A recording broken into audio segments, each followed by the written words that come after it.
A gente tem uma curva de aprendizado, né? Você pega, por exemplo, redes sociais. Você nota a diferença de como você interage com elas hoje, de como você interagia há 10 anos atrás ou não? Sim, claro. Muito. O que você diria que você mudou, que você aprendeu, que te deixa hoje mais... Cara, a mudança é gigantesca, né? E eu falo principalmente de Twitter, que é uma rede... Para comparação, é legal ter uma rede que ainda está aqui, né? Então, o Twitter hoje, ele é usado por vários tipos de pessoas diferentes. Já reparou? Mas é muito restrito ainda, né? Não, quando você fala de massificar, ainda é uma parcela pequena, tá? Então, mas defina isso, restrito, porque se você falar o quê? O Facebook, então, é que Não, atinge uma massa? Porque... Não, é que assim, você não pode falar de WhatsApp, que é 99% das pessoas. Né? Aí não dá para comparar com ninguém. Mas mesmo colocando contra o Facebook, que não é tanto quanto o WhatsApp, Instagram, o Twitter é muito, muito reduzido ainda. Estamos falando de uma porcentagem muito pequena das pessoas. Mas você me perguntou de 2010. Então, em 2010, é legal falar das redes que existiam e como elas estão hoje, você entendeu? Para ter essa comparação. E para mim, o Twitter é uma rede muito relevante em 2010 e ainda é muito relevante. Assim, o presidente dos Estados Unidos, né, o Trump, banido do Twitter, é o grande escândalo dessa... O que você acha disso? Eu acho um tema bem delicado, que deve ser muito bem debatido sob o ponto de vista de liberdade de expressão, sob o ponto de vista de uso do espaço público, né? Tem que ser debatido de uma maneira muito tranquila, não é num tweet, né? Tudo bem, mas a gente pode ficar 3 horas aqui.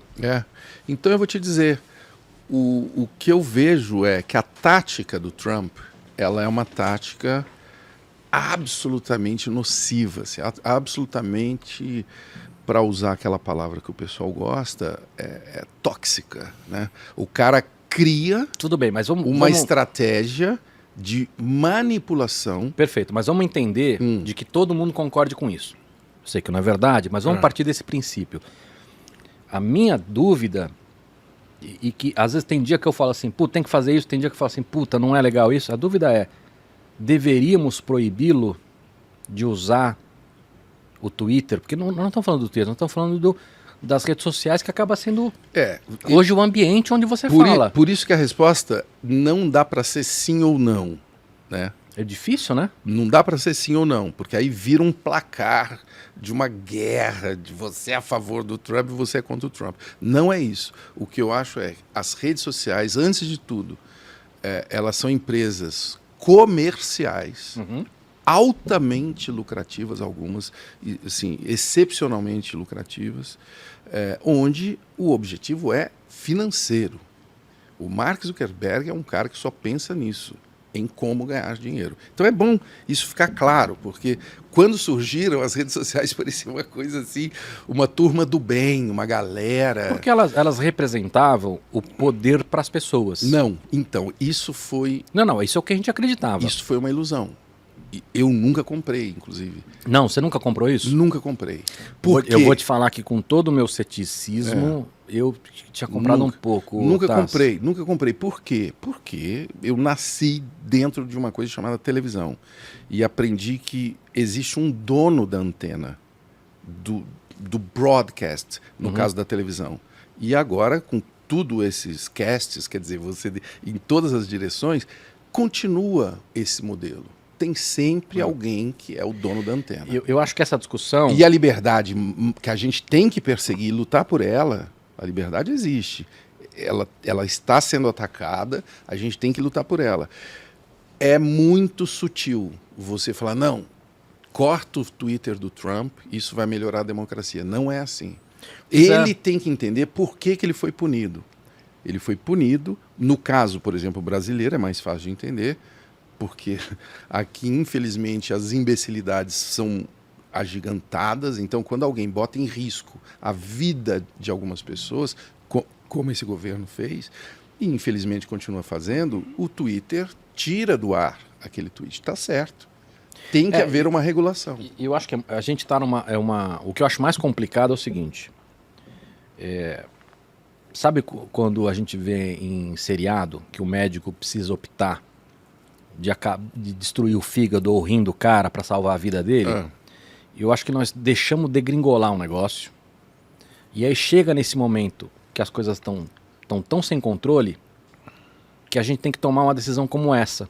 Que a gente sabe que é ruim, está tirando um cara que era presidente dos Estados Unidos e está podando esse cara de poder falar, porque a situação chegou num limite onde o cara está arriscando vida. É que as ferramentas são muito novas.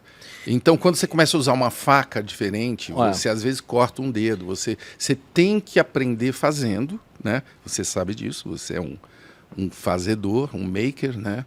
Você tem que aprender fazendo e aí debatendo junto com a sociedade a regulação daquilo. Por isso que regulação para mim não é um palavrão.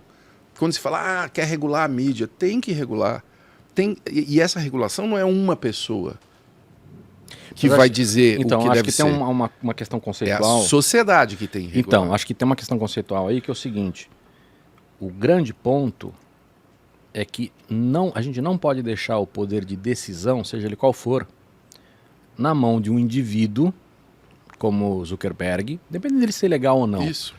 Concentração de poder. E que hoje esse cara... A gente estava falando disso. Esse cara tem, sei lá, 4 bilhões de clientes, que é, sei lá, a maior parte da população... Mais da metade da população. Humana. Se a gente contar a população hoje que tem alguma força política, é quase 100%.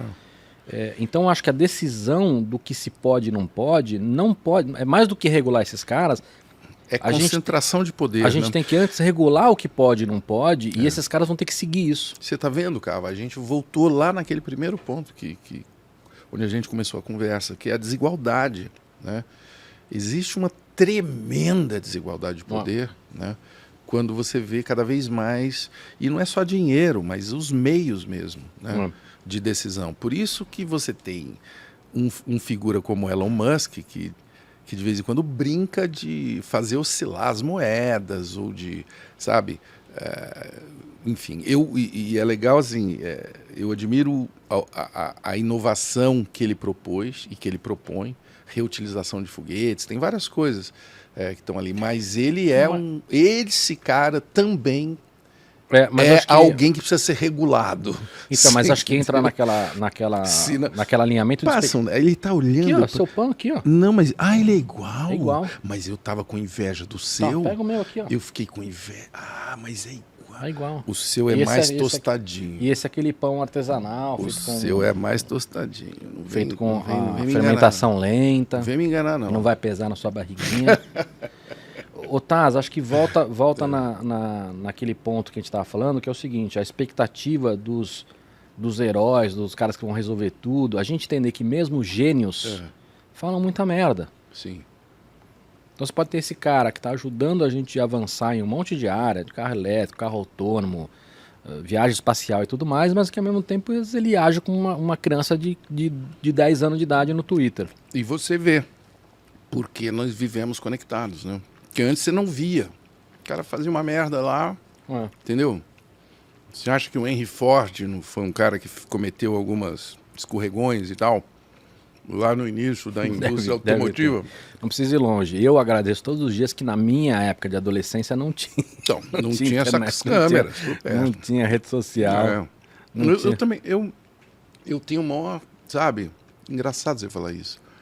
Eu fiquei pensando nesses arcos, eu ando pensando muito nesses arcos de tempo, que eu acho que ajudam a gente a entender melhor agora, né? E vi que, cara, eu tive uma infância incrível no mato, na roça, em Tuverava, sabe? No meio do cabritas, cavalo, vacas e bananeiras, tudo, né? Gente de todas as cavalo, porco, galinha, né? Minhoca, abelha, tudo isso que está aqui na mesa. Sapo, pamonha de perdas, milho, né? Você vê as plantas crescer. Eu tive uma infância muito legal. Não sou saudosista.